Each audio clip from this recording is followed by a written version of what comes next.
आज हम बात करने जा रहे हैं मार्वल के टॉप 10 विलन्स की। तो चलिए शुरू करते हैं। नंबर 10 में आता है एमिल ब्लॉस्की, जो कि एबोमिनेशन के नाम से भी जाना जाता है। सुपर सोल्जर के एक रेप्लिकेट डोज से पहले भी वो हल्क का सामना करता है, जो कि उसकी बहादुरी को दर्शाता है।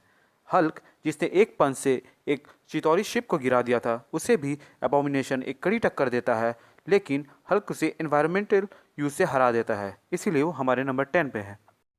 Number 9 Alexander Pierce. Alexander Pierce rank 9 का हकदार इसलिए है क्योंकि उसने शील्ड, जो कि अर्थ की सुरक्षा के लिए बना था, उसी के अंदर हाइड्रा को पनाह दी और रेड स्कल के नापाक इरादों को बढ़ावा दिया।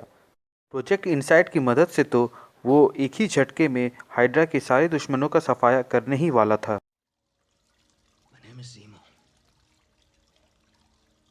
नंबर 8 हेलमेट जेमो। अगर किसी ने एवेंजर्स को सबसे ज़्यादा नुकसान पहुंचाया है तो वो है हेलमेट जेमो।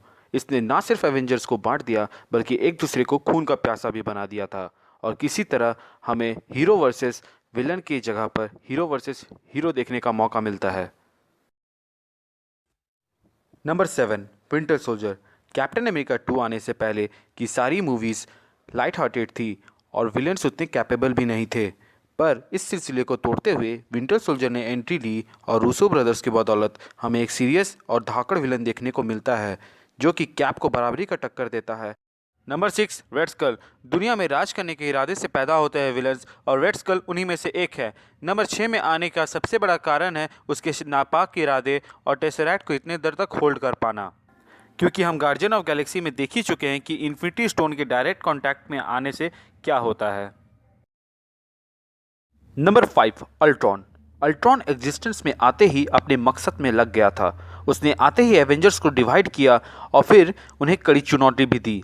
अल्ट्रॉन को हराने के लिए एवेंजर्स के महारथियों को एक साथ अटैक करना पड़ा। इसके बावजूद वो एक एवेंजर्स को मारने में कामयाब होता है और अपने आप को रैंक 5 का हकदार बनाता है। Number 4 ego. अभी तक हमने जितने भी विलेंस को देखा है वो सब अर्थ तक सीमित थे। ईगो, जो कि सेलेस्टियल है, उसने एक चुटकी में सॉवरेन की शिप्स को तबाह कर दिया था और लगभग यूनिवर्स के सारे प्लैनेट्स जहां लाइफ एग्जिस्ट करते थे उन्हें भी ख़त्म कर दिया था, जिसे शायद एवेंजर्स भी ना रोक पाते, पर हमारे स्पेस एवेंजर्स यानी गार्जियन ऑफ गैलेक्सी ने उसे संभाल लिया था। Number 3 Loki, God of मिसचिफ। Thor 1 से एज अ विलन एमसीयू में एंट्री लेने वाले लोकी का कोई जवाब नहीं।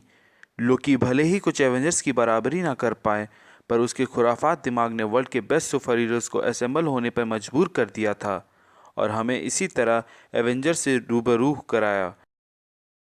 Number 2 Hela, goddess of death. Thor के हैमर को एक हाथ से रोकना और फिर टुकड़ों में तब्दील कर देना कोई मामूली बात नहीं।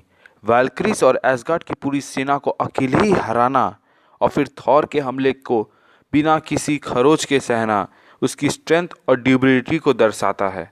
नोट करने वाली बात तो ये है कि हेला ना ही थॉर के हाथों हारी और ना ही so called strongest avenger Hulk के हाथों, वो हारती है संटूर के हाथों। Number 1 Thanos.